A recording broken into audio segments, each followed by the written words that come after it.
Welcome to the podcast of School Beyond Limitations. In this podcast, you will learn how to guide your child through their school life with the intention to help them find their unique essence that will allow your daughter, your son to live a fulfilled and meaningful life.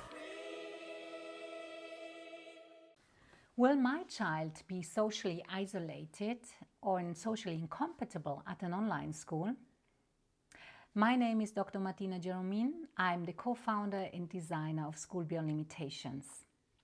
If you want your child to live a fulfilling and meaningful life, then please subscribe to this channel.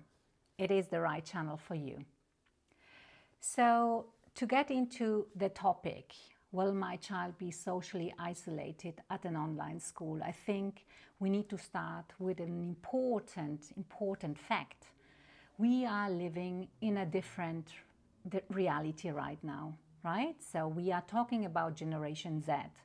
And all of us, me included, we are coming from a different reality. So when I grew up, there was no sign of any iPhone, no sign of computers even, And now we have a generation of students who actually grow up with with medias and electronic devices in their hands. Some start later, some start earlier, but you just need to look around yourselves, and you will find out that there are parents who use this device also to educate their children. So that's something we need to encompass, that's something we need to understand. And we are at School Beyond Limitations extremely mindful about that.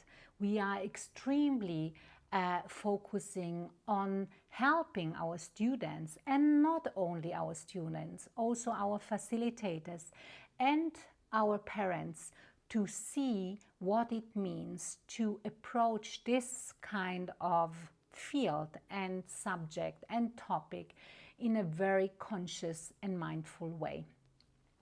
So what does that mean? That we basically have, designed the school really with this in mind.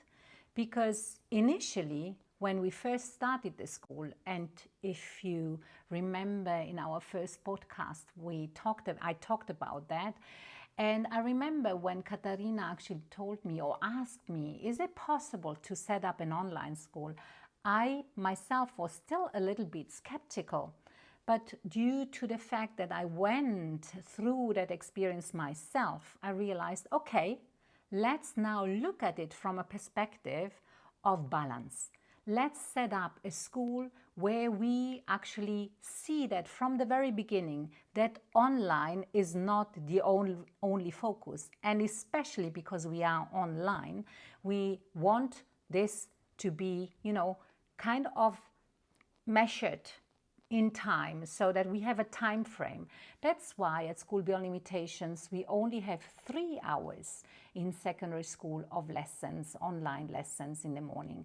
3 hours, not more. And you may say 3 hours is a lot, but it's not a lot if we look at statistics of how many hours students, even if they attend a traditional school, how many hours do students actually dedicate their time online? I mean, especially students who are not attending an online school. The first thing they often do, they connect and they game, and this is what we are very mindful about. So there are 3 hours only in the morning, and there is also the 1 hour in the afternoon of mentoring, as you may have already heard. But our focus is always on the relationship of the students, so that the students understand online learning results in offline meeting. And I can bring you a number of examples right now that really demonstrate that our students take that on board. Our students, first and foremost, they connect with their peers in such a way that we always get the feedback such as, after we once had a student who attended the traditional school already for 10 years. And then this student came to us. And only after 2 weeks being at school beyond limitations, she said, you know what? I feel much more connected with my peers now than I ever did before. So out of that connection, what happened? The students get together, especially if they are a little bit older, you know, in secondary school. I'm talking now about secondary school in the first place. They actually arrange meetings among one another. They actually say, why don't you come to meet with me and we have school together? We actually go to school together in the morning and afterwards we meet. So that can result in people driving or flying from Spain to Cyprus, or from Cyprus to Germany, or from Germany to Portugal. So they physically meet. They really do anything to meet. And not only in secondary school, and that's the nice thing to see, that also the parents, you know, we create relationships that go beyond the students. They also are very, very essential with parents. So the parents get together as well. And in primary school, it's actually the parents who take action then, because they hear their children say, I would like to meet my friend Anna in Dubai. I would like to meet my friend Carl in Cyprus. I would like to meet my friend Mariel in Austria. And what happens? Parents also try to help their children to meet up in person. So this is what happens already. And furthermore, since there is such an important relationship with the respective facilitators, that's an additional thing that happens, you know, that students actually say, I would like to visit my facilitators, whether my facilitator is in Ireland or in Great Britain or in South Africa. We just recently had a number of students who wanted desperately to visit their facilitators in South Africa, and their parents actually gave their flight as a gift to their sons, so that they could fly to South Africa. And this also is happening, you know, and that's why, you know, the question, are they socially isolated, is basically not really relevant. Actually, they become more active. They find initiative to meet in person. And out of that, they also create, interestingly enough, they see that they have common interests. Yeah, and out of that, they create sometimes their ideas, their entrepreneurial ideas, and they start their business. And due to business reasons, they also need to meet not only over Zoom like we do, they also meet in person because they want to develop their business idea further. So that's, again, a sign and a clear fact that it's not socially isolating. And furthermore, I think it is important to understand that, as I mentioned at the very beginning, that we are very, very mindful about introducing a balanced approach to using electronic devices. So we co-work, we collaborate with our school psychologist who holds workshops with parents, who holds workshops with students, who holds workshops also with facilitators.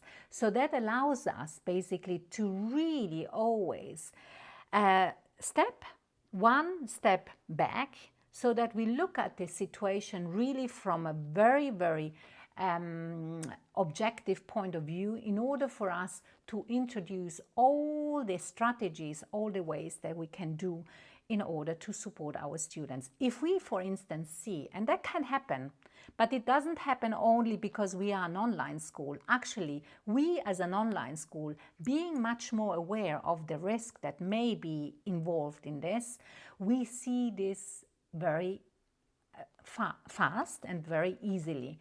If we see a student drift away,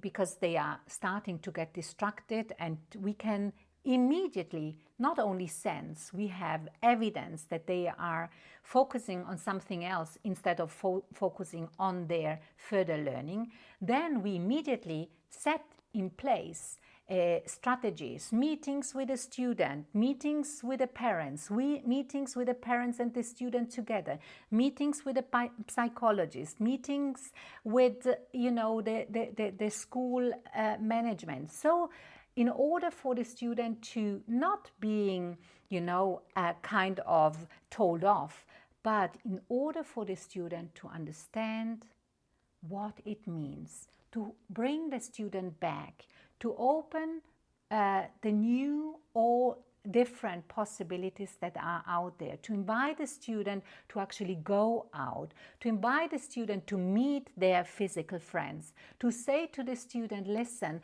you need to prove me, take photos, take a video when you go out, show me what you are doing. Yeah, and that's very important.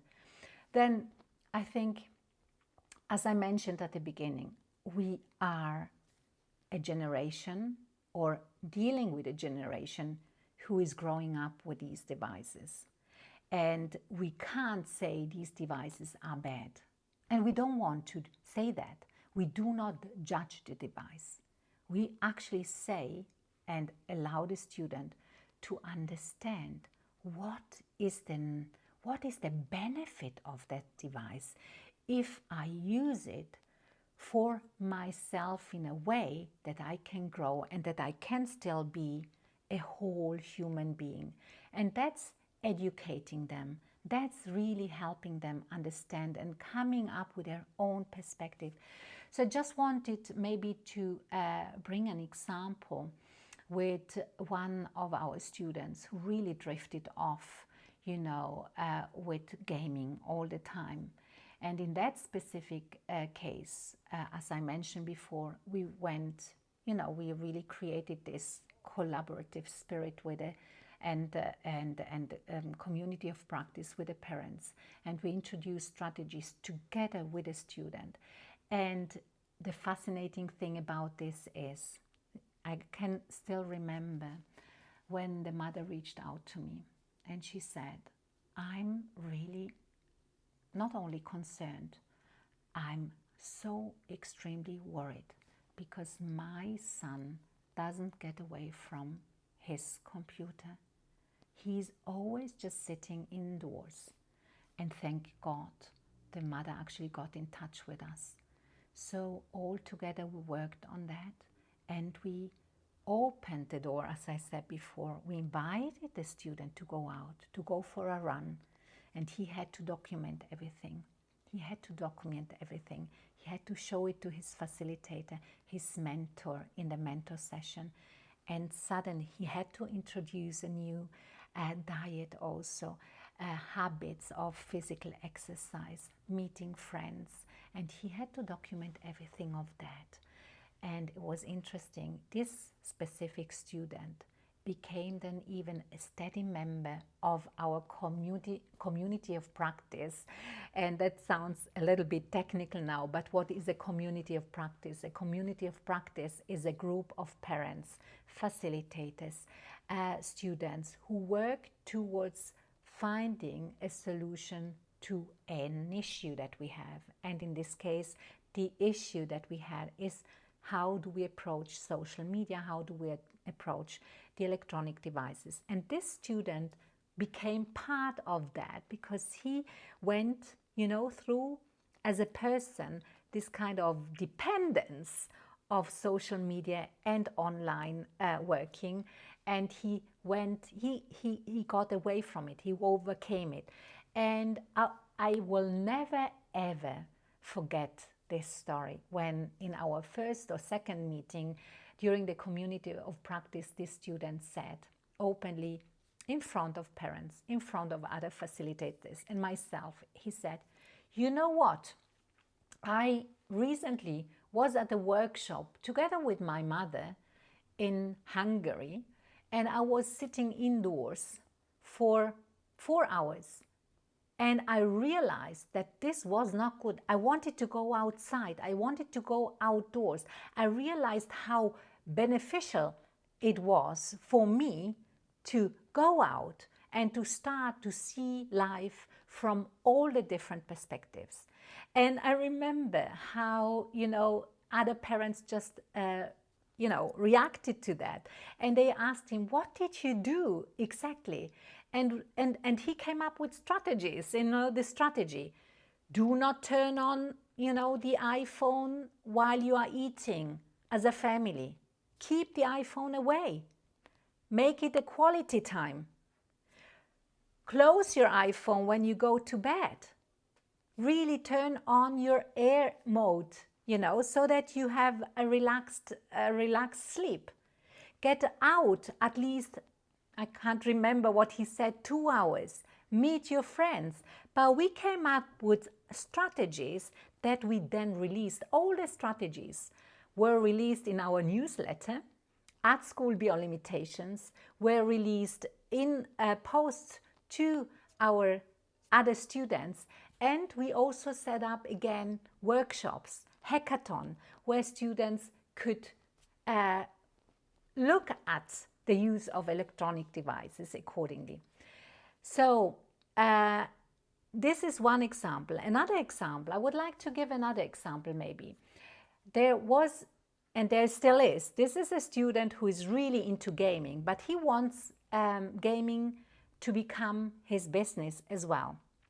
And this student actually wanted to offer a hackathon. What is a hackathon? A hackathon at School Beyond Limitations is a week of learning led by students with regard on specific topics of their interest. So if they feel that they would like to lead other students in a specific area of expertise, they are invited to do so.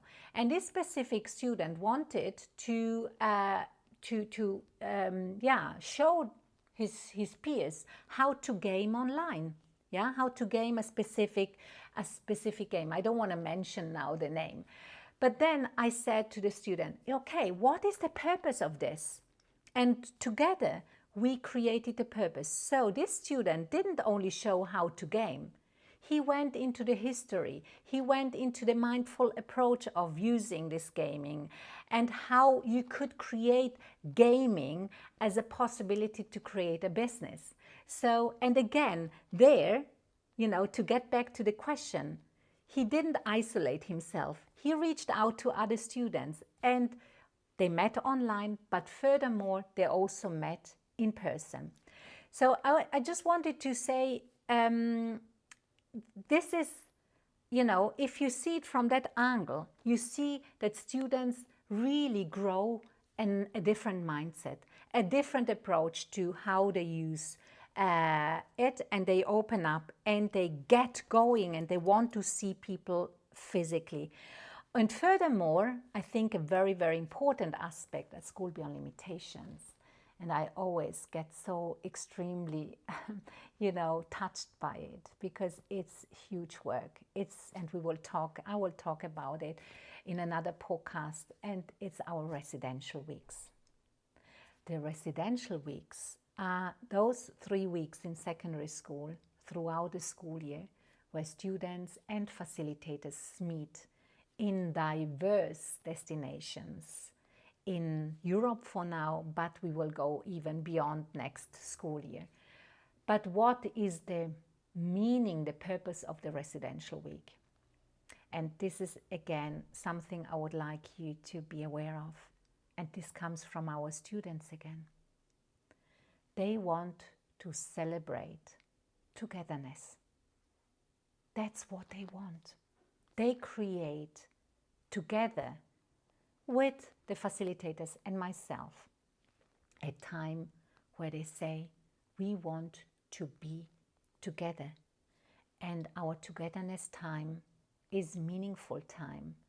And if I just think back of our last residential week in Milan in April this year, out of that residential week, so many students actually met afterwards as well.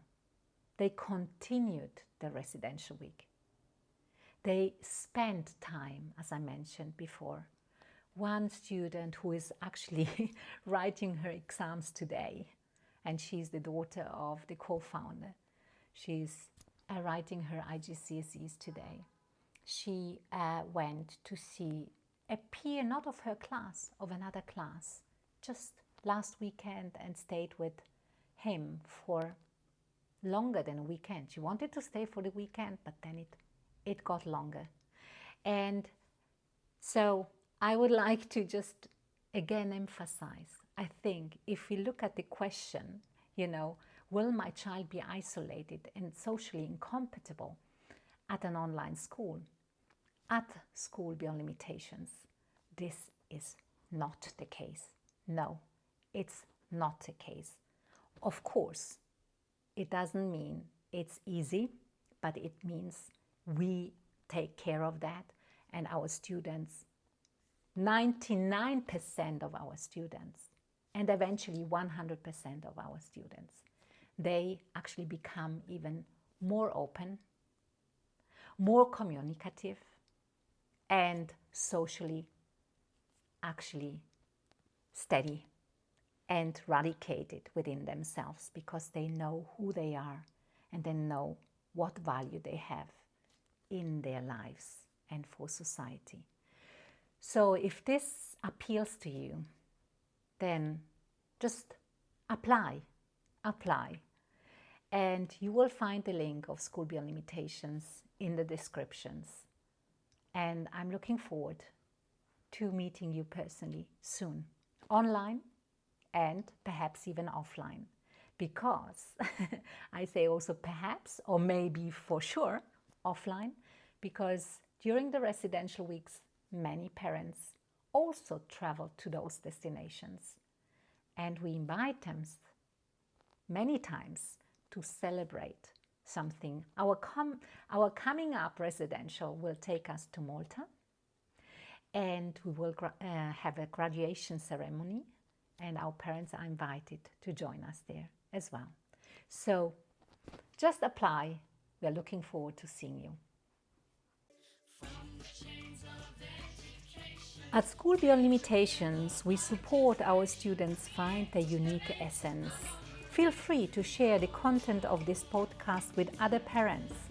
We are here to show that your children can indeed bring their unique essence into life. So, reach out to us if you think that this is what you'd like your daughter, your son to experience, or apply through our website. Also, leave your comments, your questions, or your review about the podcast. Share it with others. And as you know, sharing is caring.